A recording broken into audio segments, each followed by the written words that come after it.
Boxing Voice. Fight, and the questioning turned to testing on this fight. And my question to you is, as someone who's so conditioned and so, it's legendary, your conditioning. How offensive is it to you? Because it seemed to be that certain media members were inferring that you need to be tested for what? For performance-enhancing drugs. It depends on who it was who said it, and depend on how their health look. If a guy's fat, sloppy, bad habits, it could be an agenda. And especially if he's a guy that's been sitting, waiting patiently for the unexpected to happen, that he expects to happen. It could be an agenda behind it. But one thing I understand, that human beings accept certain things to certain levels. But when you start doing things at 40, but they already bragged about you when you was in your late 30s and your 40s, but now the numbers is getting higher up into the age, and so now they flipping some and say, wait a minute. At 35, okay. At 40, okay. Gotta be done now. And then, oh my God. So I think that there are going to be people that's going to not believe that the day is what it is. Whether it's Monday, whether it's Tuesday, and the day is Tuesday. It's as crazy as that might sound. But they go back 10, 15 years when they wasn't talking about or suggesting this or that. They was the same people saying he's this, he's that, because they thought that one day they would say, well, I guess he's not really what he said he is, or I guess the Father Time and finally caught up on him. So their patience ran out. A lot of those people that, not a lot, but some of those who might say that their patience ran out for my demise, and now you have to relate to being in a different way, anger or character assassination. Because one thing I know, that if you're around me and you follow,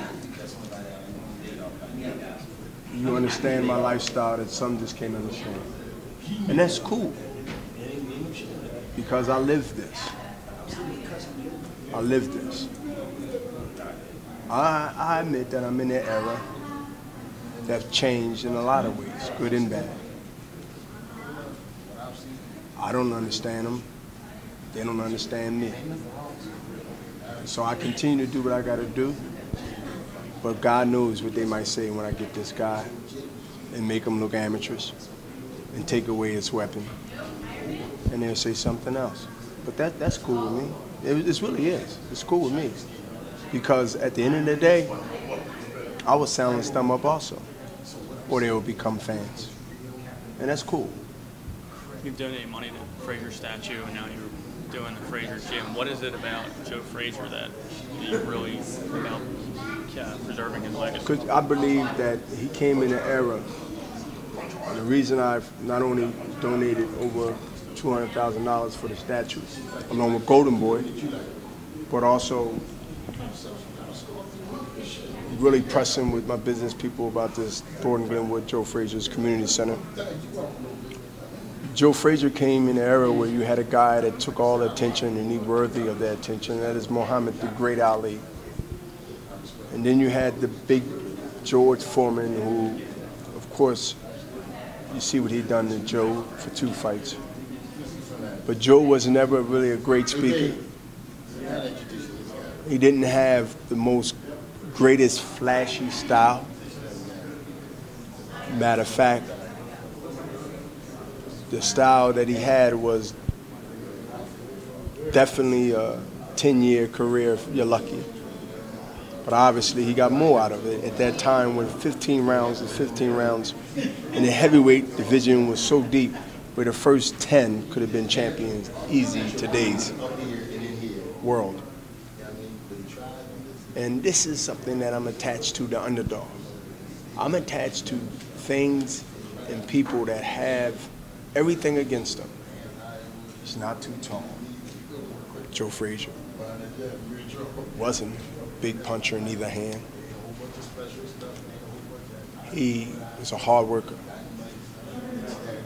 He continued, even though it was danger in some fights, to come forward, to break your spirit, to break your will, and anything else that's keeping you in front of him. It's a homage you pay to certain individuals in the life. You pay homage. Whether you was privileged to meet them, privileged to talk to them, you pay homage, man. It's respect. We lost the respect of the founders that laid the path for the Hopkins, Floyd Mayweathers, and other fighters that tried to be champions. Somehow they fell short. It's a small token, a small gesture of thanks. And in the same breath, you helping, hopefully, some child or grown person, middle-aged person, or whoever, look at the food chart and say, you know what? I'm not going to eat stuff that's in a box. That's supposed to be fresh, but it's frozen. I'm going to spend my money, even though I'm not rich, in the right quality way, so I can give my kids or myself the better nutritions that I need for the future. You only going to do these things. The Boxing Voice.